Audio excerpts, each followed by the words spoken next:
Ladies and gentlemen, welcome back. This is episode 6 and my name is Bernard Olo. Remember, I've been taking you through a 7-day episode that we began a few days ago.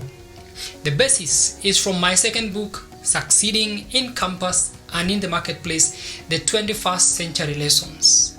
I also like to call this book Acing Campus and Zooming the Marketplace because I believe that every single one of us as young people must begin to master the art of personal responsibility even in our college years.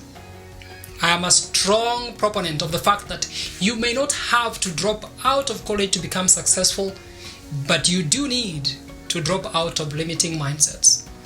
In the last episode, ladies and gentlemen, I talked to you about the subject of money because I believe that this is a subject that we should begin to exploit as young people. Today, I'm going to speak to you about a subject that is not only interesting, but also very intriguing and fundamental. The subject, the 5 major pieces to life's puzzle. And I borrowed this from a book that was written by Jim Rohn with the same title. Perhaps you're wondering what I'm talking about. I want to submit to us, ladies and gentlemen, that life is a series of puzzles. If you remember correctly, puzzles were those kind of games where the different pieces were given in disarray, and it required a special kind of genius to make sure that all those pieces could fit together. Life, I submit to you, ladies and gentlemen, is simply the same thing. It is a series of puzzles that are scattered all over the place, and it calls for a special kind of genius to bring all these pieces together so that our life can begin to function. The problem with the majority of people is that they are trying to fit pieces that don't piece together, and that's why life ends up the way it is. For some, it is frustrating. For others, it is a journey of untold misery. And yet for others, it is a journey of success. What makes the difference? I believe it is how we utilize the 5 major pieces to life's puzzle. And now, come with me. Let's begin to exploit the 5 major pieces to life's puzzle. The first piece, philosophy. Sounds like a big term, but all it means is how you think. And how you think begins from way back as a young person. Your parents and the kind of influence they had on you, the kind of movies and books you read or watched, the kind of interactions that you had, all these things influence you and the way that you think. The Bible says that as a man thinketh in his heart, so is he. This is a true statement that is worthy of all attestation. How you think is fundamental to your progress as a young person. The factors that influence how we think are the things I've mentioned previously. In this book, Jim Rohn says that philosophy is like the set of the sail. And having been brought up around Lake Victoria, this makes a lot of sense to me. It is not a common incident to find that the wind is blowing in one particular direction, but you have all these arrays of boats that are traveling in different directions from the same wind. What makes the difference? The set of the sail. How does that apply to your life and mine? Currently, we have all been suffering or have been affected by the fact that there is the coronavirus pandemic in the world. Ladies and gentlemen, the results that every single one of us will get at the end of this year will be dramatically different, because for some, this has been the most important year in terms of growth and development, and for others, it has been a year of misery like they've never seen. Things happen to all of us. Bad things happen to all of us. But what we do about it is the basis of how we set our sail, and that is determined by how you think. Fundamental number 1. The second piece of the puzzle of life is the one I like to call attitude. And attitude simply means the way that you feel. And when it comes to feeling, 3 things are vital. What is your feeling about the future? What's your feeling about the past? and what is your feeling about the present. Let me start from the feeling about the future. In the episode 3, when we talked about goal setting, and you'll find a lot about that there, we mentioned that people live their lives in two different facets with regard to the future. There are those that look at the future with apprehension and cowardice, but then there are also those people that look at the future with optimism. And the difference is how you set the future, through your goals. The other thing that we must be very careful about in terms of attitude is our attitude about the past. Many people use the past as a club. They use the past to beat themselves up. They use the past to bring misery upon themselves because they didn't do what they ought to do then. But there's another way to deal with your past, and that is to look at your past as a college from which you need to learn. Pick lessons so that you don't have to repeat them in the future. Those that look at life or that look at their past as though it were a club do not learn anything that is significant. And I am distraught when I realize that a lot of young people go to the point of destroying their lives because of a past failure. Some because of a mistake that led into an early pregnancy. For others, it's because of college and the fact that they were sent out of college before they finished because of expulsion. For others, it is that they failed their KCSE, and others is because they failed their KCPE. And these young men have gone to the extent of taking their life. That is a sad story.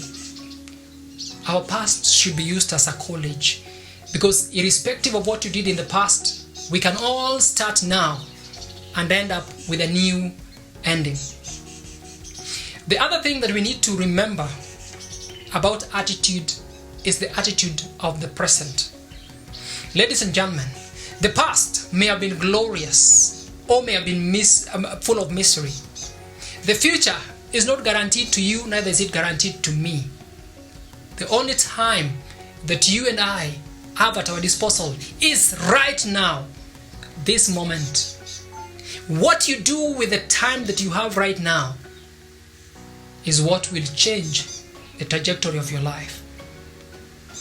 Many people are hung up thinking about the future.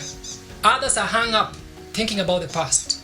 But the reality is, there's nothing you can do about the future, and neither is there anything you can do about your past. The only time you have is right now. And if you utilize the time that you have right now as a young person, your future is almost guaranteed. Before I leave the aspect of attitude, I want to talk about two other aspects of attitude that is important. The first one is your attitude about yourself. What do you think about yourself? A lot of young people have discounted themselves. Most of the time because of the influence, the negative influence and the negative energy that the world is going through. People, young people full of potential, do not utilize it because they've been made to believe that they are not worth anything. I want to tell you, your attitude about life must begin to change. And this will only change when you begin to realize who you are.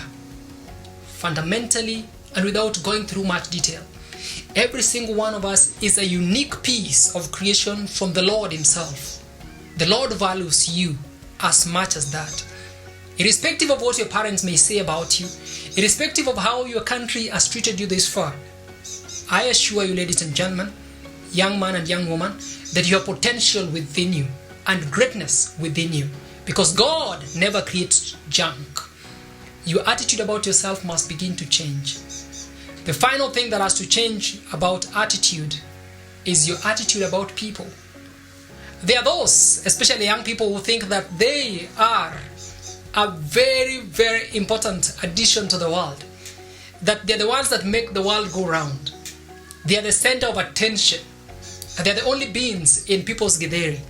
Well, it's one thing to think about yourself highly, but it's yet another thing to think that you don't need anyone else. I am here to submit to you that that is a wrong attitude. The best attitude is to realize that you need every single one. We all need each other. Remember, everything that you ever need will not come from God bringing it to you directly. God always uses people to bless. God always uses people to promote. So your attitude about people about those colleagues that you have in college, about those colleagues that you have outside college, about your professors, about your employer. This attitude about people must begin to change if you are going to be successful. The third major piece to life's puzzle. This is simply called work or activity. I used to call this, and I like to call this, the miracle working piece. Everything you need, everything I need, from the time that man fell in the Garden of Eden, will come to you through work. Of course, if you don't get it through work, you'll get it through means that are not justified. And therefore, work is fundamental. A lot of young people are afraid to be involved with work. We like it easy. But work is the only way that God has created for us to genuinely earn our place. The other thing that young people don't realize is that work is directly related to self-esteem. Try it out. Make sure that you're engaged in something that is consuming your time and your energy and your passion. You'll realize that without any further nudging, your attitude about yourself begins to go up. Life without work is a miserable life. If you begin to harness the potential that is present in work by making sure that you utilize every opportunity you have at school, outside college, you will begin to realize that there is a lot to benefit from work. The fourth major piece to life's puzzle is simply called results. What are results for? Results have been called the name of the game, because everything you need in life, any area of life that you're not doing well, you can simply look at your results and you'll be able to tell. Whether it is the amount of money you have in the bank, the amount of friends that you have, these things are simply results. And when it comes to results, ladies and gentlemen, you don't pray about results. You don't try and prophesy about results. If you want to change results, you change the input. And that begins with the philosophy.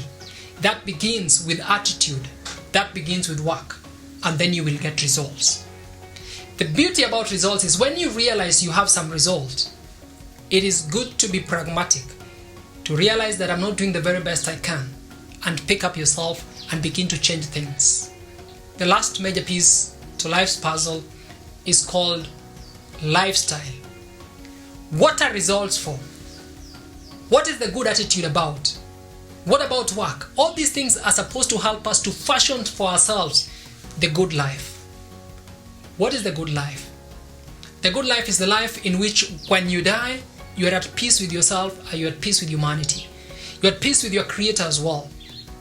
All these things come together to give us what we are calling a good life or lifestyle. Ladies and gentlemen, remember, I'm taking you through a 7-day episode, which is simply snippets from my book, Succeeding in the Marketplace, the 21st Century Lessons. I like to call this book also Acing Campus and Zooming the Marketplace. I strongly do believe, ladies and gentlemen, that you don't have to drop out of college to succeed in life, but you may need to drop out of limiting mindsets.